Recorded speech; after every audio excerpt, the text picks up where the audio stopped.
क्रान्ति दृष्टा, सिद्धान्त निष्ठ र अटल राष्ट्रवादका धनी बीपी साहित्यमा अराजक र राजनीतिमा व्यवहारवादी हुनुहुन्थ्यो। उत्पीडन, कठोर यातना र अत्यन्त कठिन अवस्थामा पनि राष्ट्रियता र प्रजातन्त्र प्रतिको आधारभूत निष्ठालाई नत्याग्ने बीपीले जीवनभर देश र जनताकै लागि सङ्घर्ष गर्नुभयो। विक्रम सम्वत 2007 सालको क्रान्तिका योद्धा बीपीले तत्कालीन राजा महेन्द्रसँगको लडाईँमा गरिने आन्दोलनमा शान्तिपूर्ण क्रान्तिको बाटो रोज्नु भएको थियो। क्रान्तिमा हिंसाको बाटो सजिलो भए पनि हामीले यो बाटो सजिलो हुन्छ भनेर रोज्नुहुन्न भन्ने भनाइमा बीपी सधैँ अडिग रहनुभयो। 2003 सालमा नेपाली राष्ट्रिय काङ्ग्रेस स्थापना गर्नुभएका उहाँ भारतीय स्वतन्त्रता आन्दोलनमा समेत संलग्न हुनुभएको थियो। भारतका पहिलो राष्ट्रपति राजेन्द्र प्रसाद, प्रधानमन्त्री जवाहरलाल नेहरू, समाजवादी नेताहरू जयप्रकाश नारायण, राम मनोहर लोहिया जस्ता नेतासँग उहाँको प्रत्यक्ष उठबस थियो। बीपी कोइरालाले मुलुकमा प्रजातन्त्रको स्थापना र राष्ट्रिय हित प्रवर्धनका लागि कयौं पटक जोखिम मोल्नु भएको थियो। राणा शासनको अन्त्य गरी मुलुकमा प्रजातन्त्र स्थापना गर्ने 2007 सालको क्रान्तिको नेतृत्व गर्नुहुने कोइराला 2015 सालमा भएको पहिलो आम चुनावपछि जननिर्वाचित पहिलो प्रधानमन्त्री बन्नुभयो। कोइरालालाई अपदस्थ गरी 2017 सालमा राजा महेन्द्रले निरङ्कुश पञ्चायती व्यवस्था लागू गरेपछि थुप्रै वर्ष उहाँले जेल जीवन बिताउनुभयो। प्रजातान्त्रिक समाजवादका पक्षधर बीपी सधैँ ग्रामीण अर्थतन्त्रमुखी विकासका चिन्तक हुनुहुन्थ्यो। 2015 सालमा प्रथम पटक जननिर्वाचित प्रधानमन्त्रीका रूपमा बीपीले अङ्गीकार गर्नुभएको आर्थिक सुधार र परिवर्तनको बाटो लोकप्रिय भइरहेकै बेला तत्कालीन राजा महेन्द्रले सैनिक सहयोगमा बीपीलाई अपदस्थ गरी शासन व्यवस्था आफ्नै हातमा लिनुभएको थियो।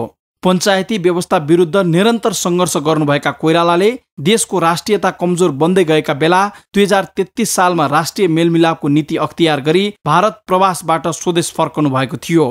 काङ्ग्रेस उपसभापति रामचन्द्र पौडेल बीपी नेपाल फर्कदै गर्दाको अवस्था यसरी सम्झिनुहुन्छ। बीपीले पछि फेरि नेपालको राष्ट्रिय परिस्थिति हैन बिग्रँदै गएको र यो क्षेत्रमा चाहिँ यो चाहिँ दक्षिण पूर्वी एसिया नै एउटा जोन अफ टर्माइल हुन लागेको भन्ने उहाँको भनाइ शब्द र त्यो परिस्थितिलाई ध्यानमा राखेर यहाँ के उथलपुथल हुन्छ यो क्षेत्रमा, यस्तो अवस्थामा मैले विदेशमा बस्नु हुँदैन भनेर उहाँले स्वदेशमा आउनुभएको खतरा मोलेर संवैधानिक राजतन्त्र र प्रजातन्त्रका पक्षमा आफूलाई उभ्याउनु भएका स्वर्गीय कोइराला नेपाली जनताको अधिकार रक्षाका लागि निरन्तर सङ्घर्षरत हुनुभयो।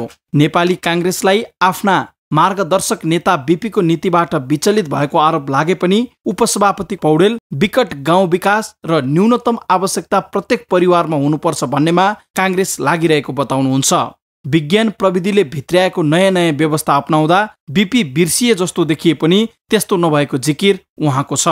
कृषि क्षेत्रका र ग्रामीण क्षेत्रका जनतालाई कृषि क्रान्तिको योजना लिएर अनि रोजगारीका योजनाहरू लिएर, पर्यटनका योजनाहरू लिएर र अनि त्यहाँ जलस्रोतका योजनाहरूलाई अगाडि बढाएर हामी यो राष्ट्रको बेरोजगारी गरिबीलाई अन्त गर्न चाहन्छौँ। बीपी पनि त्यही चाहनुहुन्थ्यो कि चाहिँ नेपालको कुनै पनि परिवार चाहिँ त्यस्तो अवस्थामा नरहोस् र सबै परिवारको चाहिँ सामान्य न्यूनतम आवश्यकताको पूर्ति गर्न सकियोस्, गरियोस्, होस्, सम्पूर्ण परिवारको न्यूनतम आवश्यकता पुरा होस् भन्ने उहाँको मूल उद्देश्य।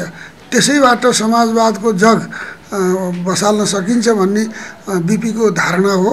आफ्नो आस्था, आदर्श, सिद्धान्तबाट कहिल्यै पछि नहट्ने एक महान राष्ट्रवादी चिन्तक स्वर्गीय कोइराला नेपाली राजनीतिमा मात्र नभई साहित्यका फाँटमा पनि त्यत्तिकै चर्चित हुनुहुन्छ।